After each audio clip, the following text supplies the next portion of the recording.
Halo guys, balik lagi bersama dengan gue Bang Jo Review. Di video kali ini tuh gue sebenarnya nggak sengaja ya pengen bikin video ini karena kebetulan juga gue tuh nemuin salah satu handphone dengan harga yang murah banget dan ini adalah mantan flagship dari Samsung. Yes, ini adalah Samsung Galaxy S9 dan di video kali ini gue bakal ngebikin reviewnya nih. Gimana rasanya pakai Samsung Galaxy S9 di tahun 2022.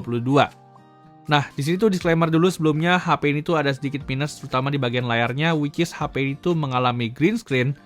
Tapi sebenarnya bisa dibilang gue itu cukup tolerir ya untuk masalah green screen di layar HP-nya Samsung ini. Jadinya karena harga HP ini tuh cuma 1,5 jutaan aja, jadi langsung gue beli si Samsung Galaxy S9 ini. Dan buat kalian penasaran sama review HP ini, tanpa basa-basi lagi, langsung aja check this out.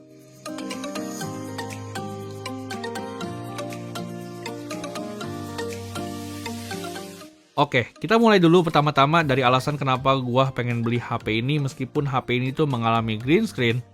Jadi sebenarnya alasan gua kenapa gua pengen beli HP ini sebenarnya tuh karena dari fungsinya aja nih.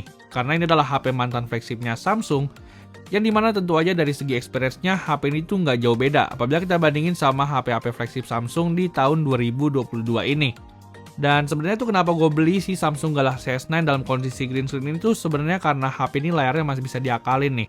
Di sini seperti yang kalian tahu untuk masalah green screen ini tuh masih bisa diatasi dengan aplikasi PWM Free ataupun OLED Saver. Jadinya tuh menurut gue masalah ini tuh bukan deal breaker banget karena mengingat fungsinya pun HP ini tuh masih sama seperti kondisi normalnya. Nah, untuk opini gue sendiri sebenarnya kalau ngomongin soal dari segi lainnya seperti segi desainnya, menurut gue HP ini tuh secara desainnya emang biasa-biasa aja ya kalau seandainya kalian pengen pakai di tahun 2022 ini. HP ini tuh masih pakai desain satu kamera dengan fingerprint di bagian belakangnya. Dan untuk desainnya pun menurut gue bisa dibilang Samsung Galaxy S9 ini tuh kurang gitu elegan. Karena HP ini tuh punya desain yang mirip banget sama Samsung Galaxy A8 di tahun 2018 lalu. Nah, satu-satunya kelebihan untuk desainnya HP ini tuh udah pakai desain layar ngelengkung. Yang dimana ini mungkin jadi salah satu identitas nih kalau ini adalah sebuah HP flagship. Ngomongin soal HP flagship tentu aja HP ini tuh harusnya punya layar yang oke banget. Dimana kalau seandainya kita ngebahas mengenai spek layarnya, HP ini tuh punya layar 5,8 inch dengan panel Super AMOLED beresolusi Quad HD+. Tapi karena HP ini tuh punya masalah green screen, jadinya untuk kualitasnya ini tuh nggak kayak aslinya.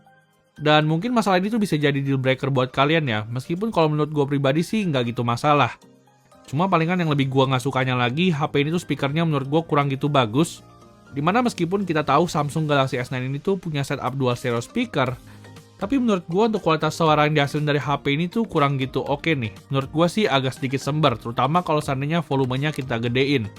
Di sini gue itu nggak tahu ini tuh masalahnya dari HP gue atau emang semua Samsung Galaxy S9 tuh kayak begitu.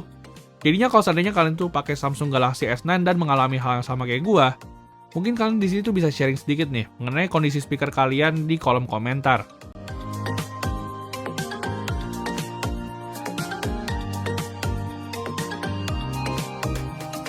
Nah, lanjut ngebahas mengenai experience dan juga performanya si Samsung Galaxy S9 di tahun ini. Menurut gue sih kalau seandainya kita ngebahas soal sektor performanya, HP ini tuh bisa dibilang masih cukup oke nih, terutama buat dipakai di tahun 2022 ini. Untuk performanya, kalau seandainya dipakai untuk kegiatan yang ringan seperti untuk sosmed, HP ini tuh tentu aja masih lancar banget. Dan di sini tuh gue jujur suka banget ya sama UI-nya Samsung, which is HP ini tuh udah dipakein One UI dan Android 10. Jadinya untuk pengalamannya mungkin kurang lebih mirip sama HP flagship Samsung yang sekarang ini. Dan ini tuh menurut gue jadi salah satu poin plus kenapa gue bisa memilih si Samsung Galaxy S9 meskipun ada minusnya.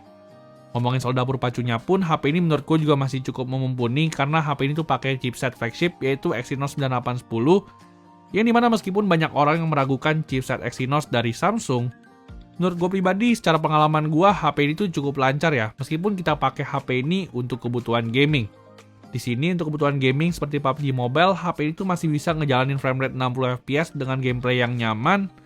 Cuman emang kalau seandainya kita geber untuk Genshin Impact, HP ini tuh mungkin udah nggak cocok ya, karena secara suhunya pun HP ini tuh bisa dibilang cukup gampang panas. Selain gampang panas, HP ini juga menurut gue punya baterai yang bisa dibilang tuh boros banget. Dimana dengan bekal baterai 3000 mAh, menurut gue HP ini tuh udah bakal keteteran banget nih kalau seandainya kalian pengen pakai di tahun 2022 ini. Apalagi kalau seandainya kalian pakai HP ini sebagai daily driver kalian, mungkin kalian tuh bakal keteteran banget karena HP ini tuh cuma bisa bertahan setengah hari dengan waktu SOT mentok di 3 jam aja. Jadinya mungkin Samsung Galaxy S9 ini tuh udah nggak cocok kalau seandainya kalian pengen pakai HP ini sebagai daily driver.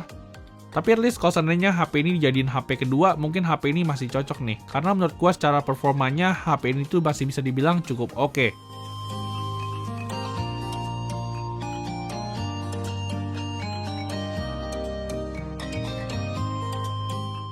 Lalu lanjut ke sektor kamera dari si Samsung Galaxy S9. Untuk kameranya sendiri, Samsung Galaxy S9 itu dilengkapi dengan satu buah kamera belakang beresolusi 12 megapiksel. Dan untuk urusan kamera depannya, HP ini tuh memiliki kamera depan sebesar 8 megapiksel. Mengenai hasil fotonya, gue bisa dibilang gue cukup puas sama hasil fotonya Samsung Galaxy S9 ini. Karena meskipun mengingat umur HP ini tuh udah bisa dibilang cukup tua, menurut gue untuk hasil fotonya si Samsung Galaxy S9 itu bahkan masih bisa disaingin nih dengan HP-HP mid-range yang ada di tahun 2022 ini.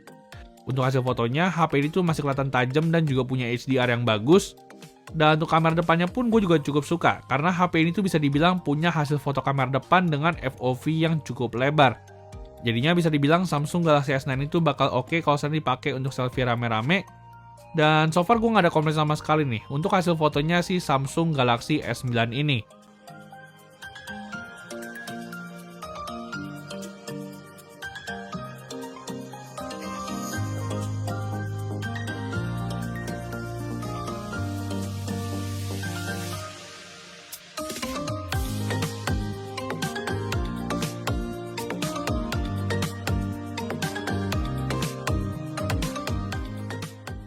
Lalu lanjut ke sektor videografinya, si Samsung Galaxy S9 itu bisa ngerekam hingga 4K 60fps. Tapi sebenarnya gue itu kurang gitu saranin nih, karena di resolusi ini HP ini tuh stabilisasinya kurang gitu bagus. Di sini gue lebih saranin kalian buat pakai resolusi 4K 30fps yang hasilnya lebih stabil. Begitu juga untuk kamera depannya, HP ini juga bisa ngerekam di 2K 30fps, tapi gue lebih saranin kalian buat pakai di 1080p 30fps aja. Oke guys, jadi ini adalah sampel video kamera depannya Samsung Galaxy S9. Dan di sini gue pakai perekamannya di resolusi 1080p 30fps ya. Karena kalau setahu gue, di resolusi 2K 30fps HP ini tuh stabilisasinya nggak aktif. Nah, kira-kira gimana nih stabilisasinya dan juga untuk audionya? Langsung aja kalian bisa nilai sendiri gimana hasilnya. Thank you. Nah, lanjut ke sektor terakhir yaitu mengenai harga dan juga kesimpulannya. Untuk harganya sendiri, Samsung Galaxy S9 ini dengan kondisi green screen, HP ini tuh gue dapetin dengan harga 1.500.000 aja. Dan overall kalau menurut kesimpulan gue, HP ini tuh bisa dibilang cukup worth it. Terutama kalau seandainya kalian pengen jadiin HP ini sebagai HP kedua kalian. Secara performa dan juga kamera, HP ini tuh bisa dibilang udah cukup bagus buat tahun 2022 ini. Dan selain itu, HP ini juga dilengkapi dengan fitur NFC nih, which is ini tuh bakal berguna, terutama buat kalian yang suka top up e-money. Tapi kalau seandainya kalian tuh pengen pakai HP ini sebagai daily driver, mending gue saranin untuk skip aja. Karena menurut gue kalau seandainya kalian tuh pengen pakai HP ini sebagai daily driver, maka menurut gue untuk layar dan juga baterainya, HP ini tuh udah kurang gitu oke. Kalau seandainya kalian pengen pakai di tahun 2022. Chargingnya pun HP ini juga bisa dibilang cukup lambat untuk tahun 2022. Jadinya untuk keputusan beli apa enggak tentu aja balik lagi ke kalian nih. Kalian itu masalah apa enggak buat ngepake si Samsung Galaxy S9 ini. So kira-kira palingan segitu dulu aja video gue mengenai review dari Samsung Galaxy S9 yang mengalami green screen ini. Like kalau kalian suka dengan video ini dan jangan lupa juga untuk subscribe channel ini. Kita jumpa lagi di video selanjutnya. Thank you.